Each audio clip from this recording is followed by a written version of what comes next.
जय महादेव दर्शकों आप सभी के अनुरोध पर आज से मैं साप्ताहिक राशिफल बताने का प्रयास कर रहा हूं और मेरी यह कोशिश होगी कि आप सभी को समय से प्रत्येक सोमवार से लेके और रविवार का राशिफल समय पर प्राप्त हो सके। यहां एक बात और हम स्पष्ट कर दें कि यहां पे हमने आप ही के मांग पर, आप ही के निवेदन पर हमने उन दर्शकों की इस शिकायत को दूर करने का प्रयास भी किया है कि जो ये कहते हैं कि पंडित जी आप कहते हैं कि मेरी राशि से तीसरे मंगल यहाँ है, छठे ये है, तो ये हमारे समझ में नहीं आता, कृपया इसे विजुअल से स्पष्ट करें।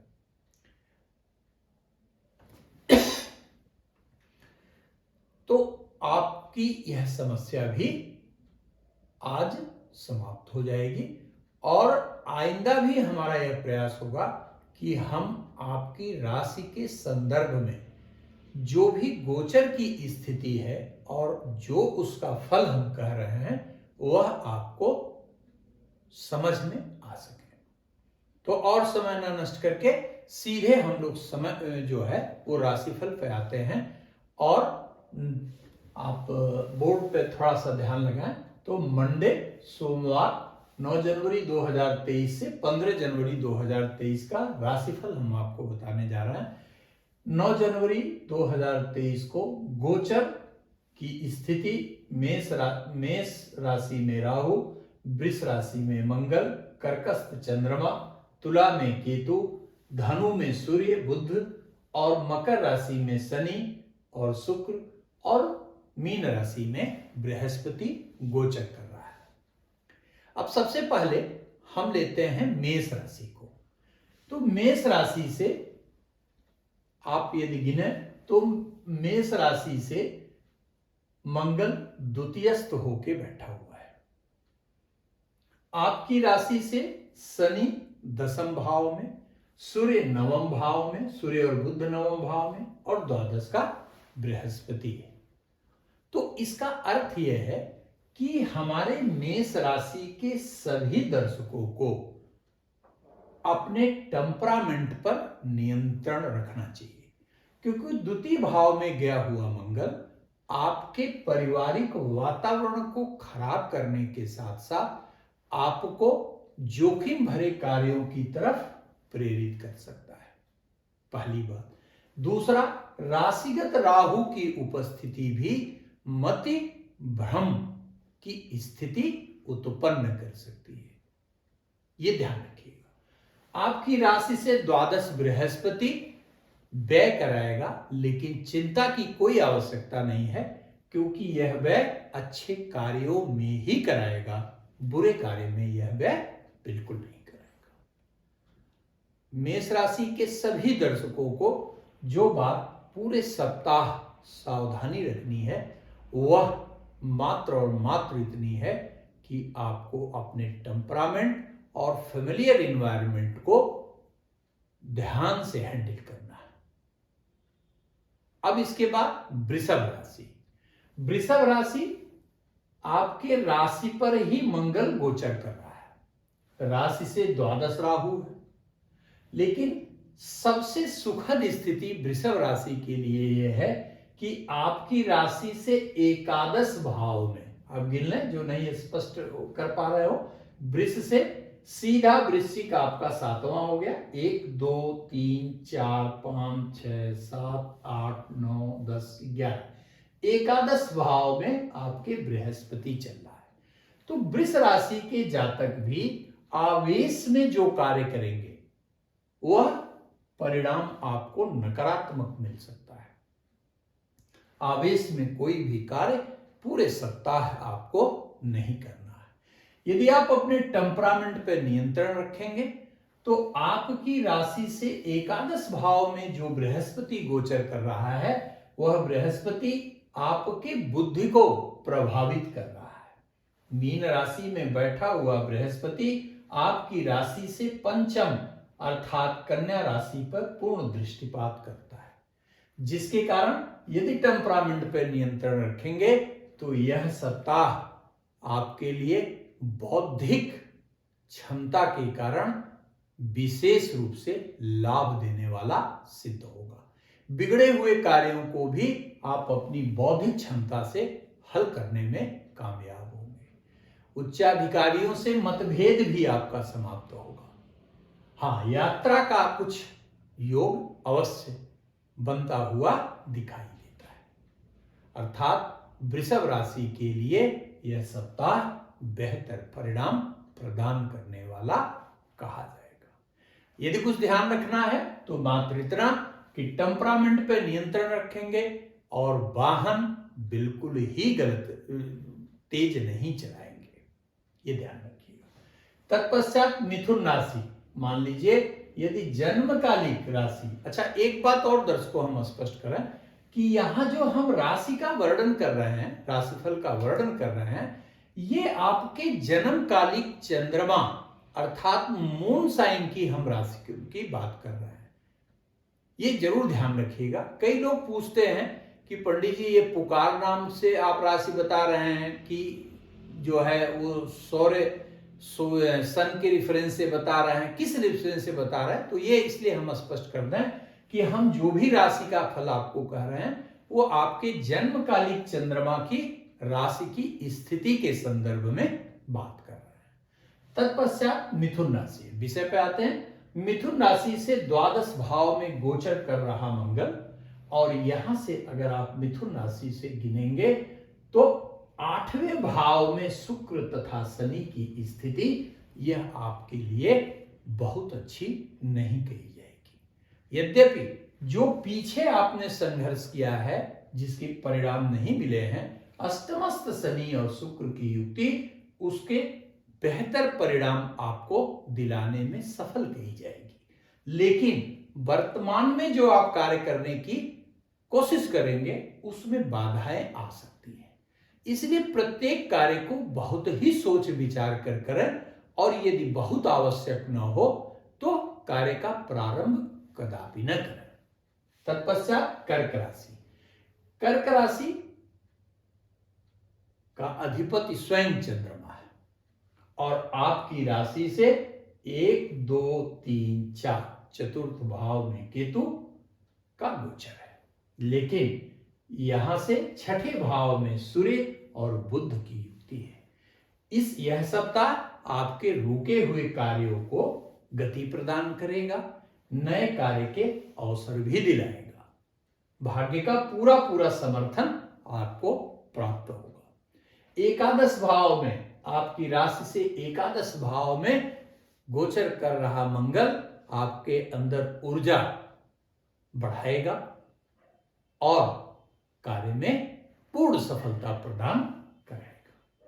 सिंह राशि, ये देखिए आप सिंह राशि से यदि आप गोचर पर विचार करेंगे तो सिंह राशि से अष्टमस्त बृहस्पति है, लेकिन नवम भाव में राहु और दसम भाव में मंगल का गोचर है। तो सिंह राशि के सभी जातकों के लिए जो मुख्य चीज है वो ये है कि आप अपने प्रतिभा, आप अपनी बौद्धिक क्षमता, आप अपनी तार्किक शक्ति से अपने बिगड़े हुए कार्य बनाने में सफल होंगे इस सप्ताह। यदि कहीं धन आपका रुका पड़ा है तो निश्चित रूप से आपको प्राप्त होगा। यदि किसी के पास आपका धन है, लंबे समय से आप जो है उसको चेज कर रहे हैं लेकिन रिटर्न नहीं हो रहा है, तो ये सप्ताह आपके लिए बेहतर कहा जाएगा। कन्या राशि, आपकी राशि से द्वितीय भाव में गोचर कर रहा है केतु, और चतुर्थ भाव में सूर्य, पंचम भाव में शनि और नवम भाव में राहु, दसम भाव में मंगल। अर्थात संपूर्ण गोचर का परिणाम अगर हम देखें तो यह सप्ताह आपके लिए थोड़ा संघर्ष की सूचना देने वाला सिद्ध हो सकता है। तो बेहतर है नवीन कार्य का प्रारंभ न करें, जोखिम भरे कार्य न करें और पैसे के लेन देन से थोड़ा सा बचें।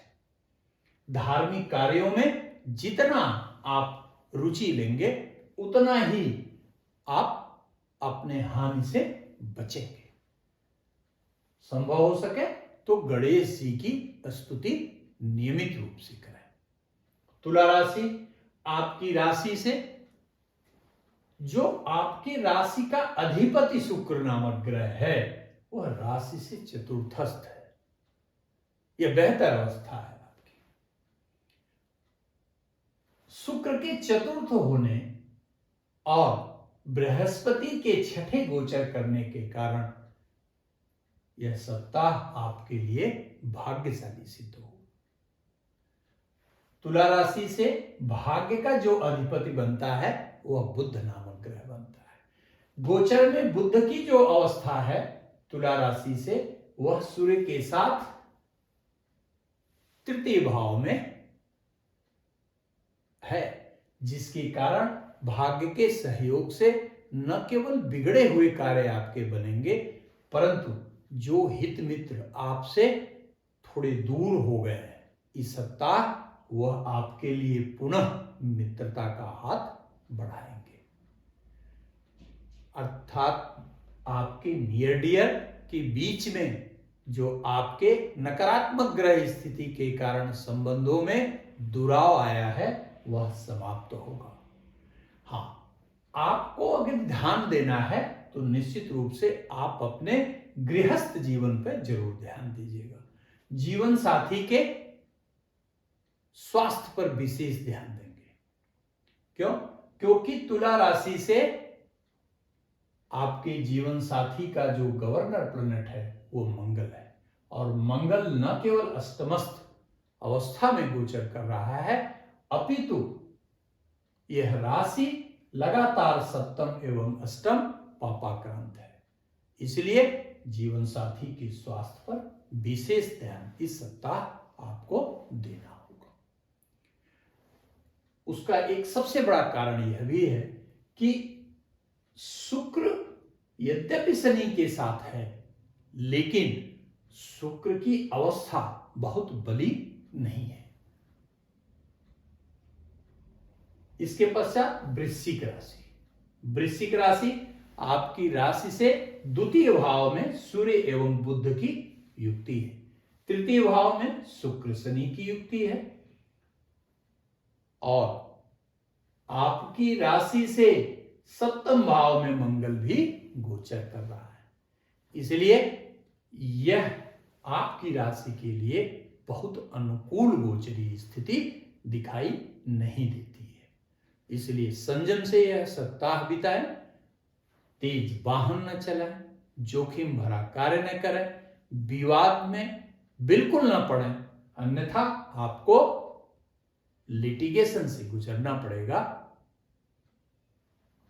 तथा जोखिम बिल्कुल ही नहीं लेंगे। निवेश से संबंधित यदि है तो भूलकर भी एक सप्ताह तक आप बिल्कुल ही कार्य नहीं करेंगे। तत्पश्चात धनु राशि। आपकी राशि का अधिपति बृहस्पति आपकी राशि से 1, 2, 3, 4 स्वगृही अवस्था में बैठा हुआ है, लेकिन सूर्य के साथ बैठा हुआ यह बुध सूर्य के जस्ट ट्रांजिट, सूर्य 14 की शाम अर्थात 15 मान लीजिए तो ये ट्रांजिट होगा और मकरस्थ होने लगेगा। उस समय बुध की स्थिति बेहतर कही जाएगी, अर्थात 9 से 12 तक की स्थिति आपके लिए बेहतर है, लेकिन 12 के बाद प्रत्येक कार्य को सावधानी से करेंगे, जोखिम भरा कोई काम नहीं करेंगे, यह अवश्य ध्यान रखिएगा। तत्पश्चात मकर राशि। मकर राशि के हमारे सभी दर्शकों को यह अच्छी तरह पता होना चाहिए कि आपकी राशि से अभी न केवल मंगल पंचम भाव में गोचर कर रहा है अपितु चतुर्थ भाव में राहु भी गोचर कर रहा है। इसलिए यह गोचरीय अवस्था मंगल और राहु की जहां विपरीत कही जाएगी वहीं पर शनि के राशिगत गोचर के कारण जो चल रही 7.5 है वह दुष्प्रभावी मुख्य रूप से है, क्योंकि सपोर्ट में कोई भी प्लैनेट आज की स्थिति में नहीं है। इसलिए आप किसी भी नवीन प्रकार के कार्य की योजना न बनाएं। यदि बहुत आवश्यक है तो ही यात्रा करें, अन्यथा यात्रा से बचें। यद्यपि आपके लिए एक अच्छी स्थिति अवश्य है, इस सप्ताह आपको दिखाई देगी, वो ये कि आपके पास कुछ एकेडमिक से संबंधित और लैंड से संबंधित कुछ अच्छे प्रपोजल्स आ सकते हैं, लेकिन आप उस पर एक्शन बिल्कुल न लीजिएगा, थोड़ा प्रतीक्षा करिएगा। सूर्य के उत्तरायण की अर्थात 15 जनवरी तक उसे होल्ड करिए। इसके पश्चात कुंभ राशि।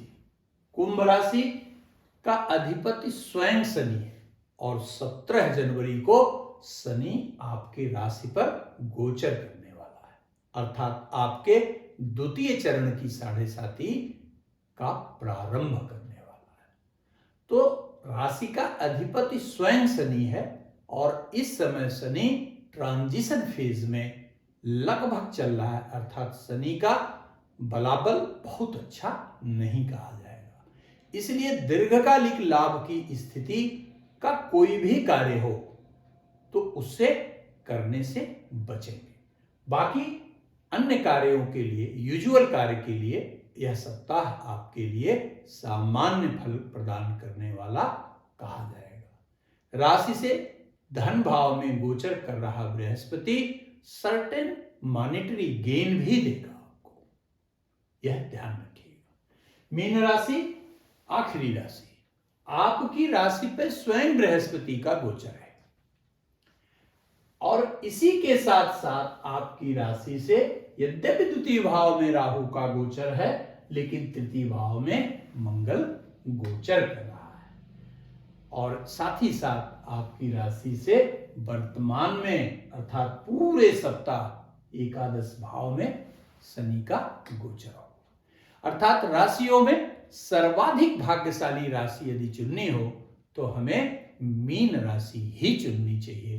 अर्थात आपके लिए यह सप्ताह शारीरिक पक्ष हो, मानसिक पक्ष हो, आर्थिक पक्ष हो, सामाजिक पक्ष हो, प्रत्येक क्षेत्र में विशिष्ट लाभदायी परिणाम प्रदान करने वाला कहा जाएगा। आशा है आपको अब राशिफल स्पष्ट रूप से समझ में आ गया हो। धन्यवाद।